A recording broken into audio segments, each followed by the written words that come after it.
Shout out to the room, everybody. Let's get into some of these headlines. You ready for it? Oh, I love it. So, Ben Affleck, I want to get this story out the way because I know I'm going to laugh through it. So, Ben Affleck is always, he's like the center of all kinds of different conversations when he goes out with his wife, you know, Jennifer Lopez. And everybody says he has RBF. You all know what RBF is, right? Resting face. Right? Look at his face.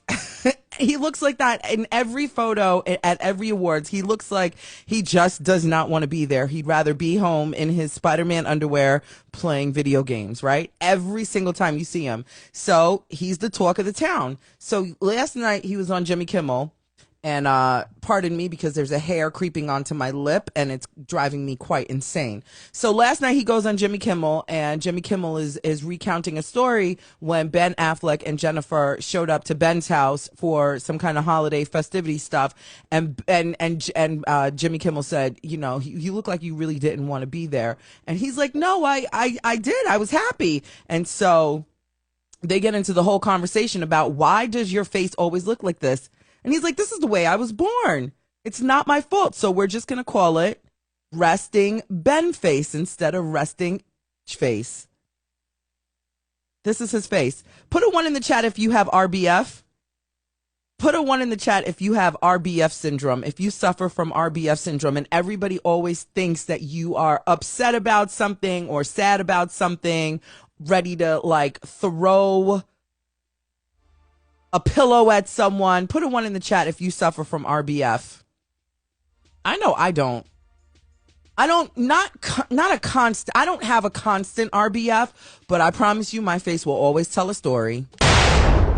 Always and forever. And then I have friends who have RBF, like permanent RBF. And they complain when men tell them to smile. There's like a whole big thing. There was a whole big thing on social media a couple of years back about men telling black women to smile. And it's kind of one of those things where it's like, you know, smile. Like I tell people to smile all the time, but I'm seeing a lot of 1s in the chat. Uh-oh. And I'm also seeing people say, I don't smile much. There's a lot of people. I saw people saying, I don't smile a lot. I don't like smiling. I don't know. I like smile. You know who has RBF in my family? My 13-year-old son. Oh my God. I don't know where he gets it from because he doesn't get it from me and he does not get it from his father. But my 13-year-old son has RBF. And I'm like, why do you look like you just never want to be part of whatever it is that we're doing? He's like, Mom, I'm really happy. I'm like, I can tell. But anyway, just don't sing, Tasha. Always and forever. Y'all love my singing voice. I'm coming out with an album. I'll let you know when. But anyway, that's that on Ben Affleck. So if you ever question, you know, him going out and how he doesn't look happy being with Jennifer, he says he's living his best life and he's actually a really happy man. There's that.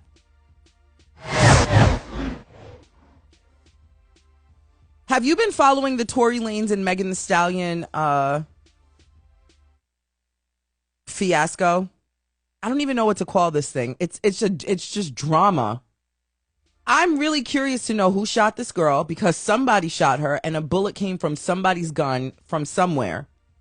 And now, as of today, current today, Tory Lanez filed an appeal to have the courts toss his conviction out.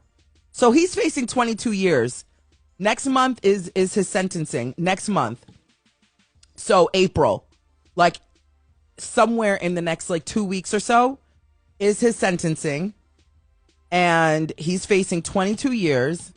And they just filed today an appeal. They said that the whole case was full of irrelevant information that swayed the jury to convict him. So he has a tattoo on his chest of a gun. And what he's saying is because they included like photos of him with no shirt on and trying to say like, well, look at the gun on his chest, the tattoo. that he's about, the gun life. I mean, what were you thinking when you got the gun tattoo? I don't have any tattoos, but I don't think I would necessarily put a gun on my body. Like, but you know what I'm saying? What did I read somewhere what country is he from? Is he from Canada or something? He's from another country, and they were saying that he could get deported, right? Where is he from? What? I thought he was from Brooklyn. Is he maybe born somewhere? I don't know. Maybe that was a weird rumor going around, but he's facing 22 years in jail, or maybe I made that up. He is from Canada, right? Okay, so I wasn't wrong. All right, thank you, Smart Blondie. So anyhow, yeah, so that's what he's saying. The prosecutors added irrelevant information, and it swayed the judge. But a big but not my butt, because I don't have Megan's big butt. But shout out to Megan Thee Stallion. After the whole situation, there was a conversation that was released between him and Kelsey, the ex-best friend, that was also allegedly sleeping with him, because they were saying the girls were fighting over him. But he was saying to Kelsey, like, why, like, basically saying, like, why did you tell on me? Or, did you tell this? Did you, like, he was talking about himself shooting Megan. I heard it like everybody else. This whole thing is so weird. So if he didn't do it, then who did it? And there's another question that I have. What, you know what? The other day I was sitting down eating my avocado, right? And there I was at the kitchen table, sitting there with my coffee, with my avocado, staring out the window, watching the clouds go by. And I randomly started thinking about her bodyguard. Do you remember when Megan's bodyguard was supposed to come in and testify? And he went missing. Did they ever find him? Because there's many people getting kidnapped over in what's the name of that country down here? In Mexico. Many people are going missing in Mexico. So did they ever find Megan Thee Stallion's bodyguard? Somebody put a 1 in the chat and let me know. Is he found? That man is lost and found. How come there's not an APB out on him? Oh, they did find him? So where was he hiding? He's a big dude. Oh. Can you get in trouble if you're supposed to go testify and you just go missing and you didn't show up? He didn't want to testify. Oh. Tell him to come on the show and let's talk about something. Let's see if we can make that happen. But anyhow, this is the news that just came in right before I came on the show, that he don't want to spend 22 years behind bars. I don't know what to think about this case. I just want to know who shot her. Q Biggie. Who shot you? I'm done. So now, hold on, that's the wrong one. Look, I'm about to fire myself, okay? That's definitely the wrong one. So we all know the situation. Are we all, put a 1 in the chat if you're paying attention to what's going on with LaTocha Scott and Tamika Scott, the Scott sisters of Escape? Put a 1 in the chat, because I don't want to waste my words.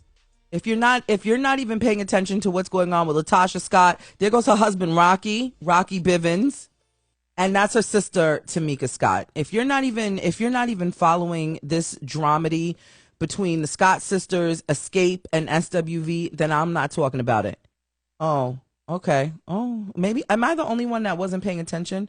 Because honestly, I didn't understand it, and I kind of just I don't want to sound mean and say I didn't care, but I just didn't want. I don't like watching the fights on TV anymore. That's so 2010. Do you know what I'm saying? Calling each other the bitch. You did this, and your man, and we just came off a 3-year pandemic. Can we have some peace? So the short end of all of the nonsense that's going on. Escape is on the show. I don't even remember the name. You know what? I don't even remember the name, and I don't care. So Escape and SWV are beefing because one group is fighting another group because the one group doesn't want to be the headliner with the next group, but they're both dope. But one group is much, much higher on the charts than the next group. So there's that argument. Now the next argument is Tamika Scott, who's here on the right, is battling for missing money that her sister right there in the green, LaTocha, and her husband, Rocky, stole from her, right? But then there's another conversation that's happening with Rocky because he can't keep his ding-ding in his pants. He seemingly is community property. Now, there's a woman on the internet. Her name is Unique.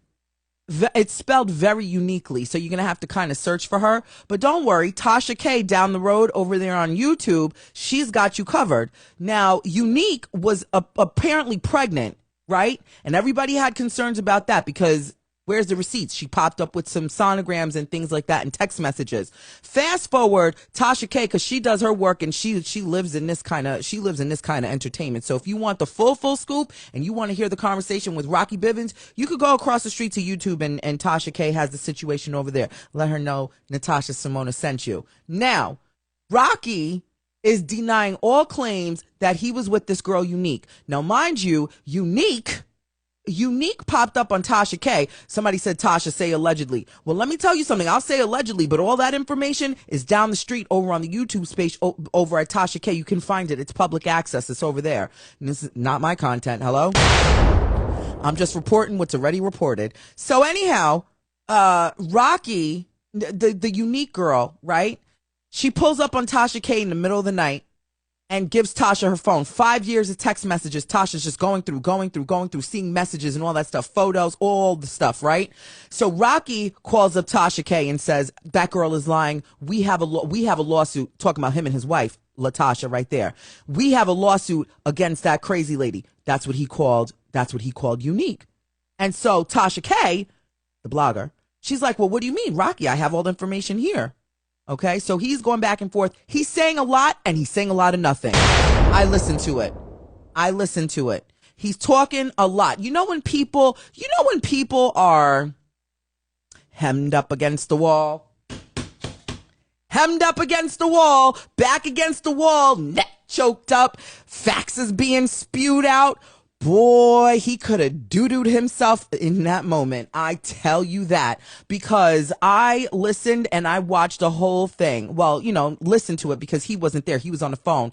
And all I heard was, man, I got so much to say. Well, he said a whole lot, right? Of nothing. Because Tasha K had all the receipts. I'm just saying.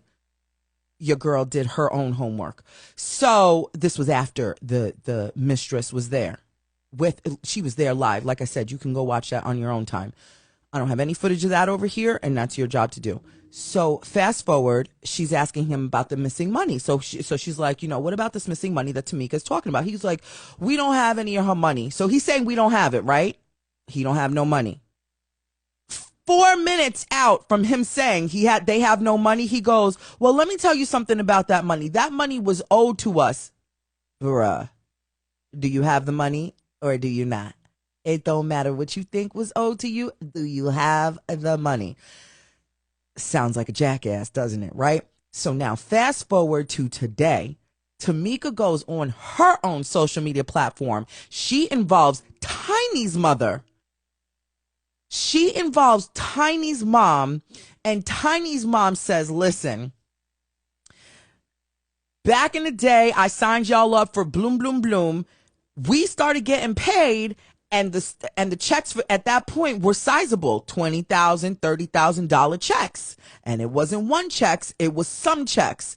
And while everybody's getting paid, she said she was shocked that Tamika's like, hey, where's my money? And she's like, Tamika, right here, we paid you out. And Tamika was like, yeah, nah, can somebody go run it back and see where those checks were cashed to? Well, the guy, whomever was doing the deal, we think he has now gone on to the pearly white gate. So he's not even here anymore. So mom was like, well, look, we saw that it was being cashed in Rocky's account, whatever his real name is, like Edward or something like that. So it was being cashed between these two on the left, LaTocha Scott and Rocky Bivens. So they're also trying to blackmail Tamika, saying, "Hey, if you don't keep your lips shut, we're going to expose the little sex tape that she has." So Tamika was like, "Yeah, I made a tape. I made a tape in my 20s. I was looking good and I was feeling good, but I didn't want the tape in my house. I didn't trust the tape in my house. So I gave it to my sister, who I trusted. My sister put it in her safe. Next thing you know, she came to Tamika saying, 'Hey, the tape was leaked. The tape is not here anymore.'" So Tamika's like, "What you mean the tape isn't here anymore? Who else has the combo to your safe? Because it was supposed to be locked away. Nobody broke into your house. They got into the safe. Who else has the combo?" Her husband, Rocky. So Rocky, can you imagine a man blackmailing you? Baby, I know all too well about men trying to blackmail you. And another one for the one time. Imagine these men out here so salty and so bitter that they blackmail the women. Wow. With your doo-doo stain underwears. Isn't that crazy? I don't know if he has doo-doo stain underwears. That's what the girl said. The mistress. I'm just repeating what I heard. So now they're threatening to blackmail Tamika Scott. So Tamika Scott was like, "You know what? If that's the best that you have, run the tape and run me my money." Now fast forward through some more conversation. You can hear all of this. You can hear all of Rocky's conversation, like I said, across the street after my show, while you're sitting on the toilet or laying in bed and you don't have nothing else to do. You go and watch that conversation with Rocky Bivens and Tasha K over there. Okay. Now, Rocky in that same conversation said, and let me tell you something else. He involved another person in his dramedy. He said, "Yeah, you know what else is about to blow up? Todd Tucker." He said Todd Tucker was involved in adult relations with a tranny.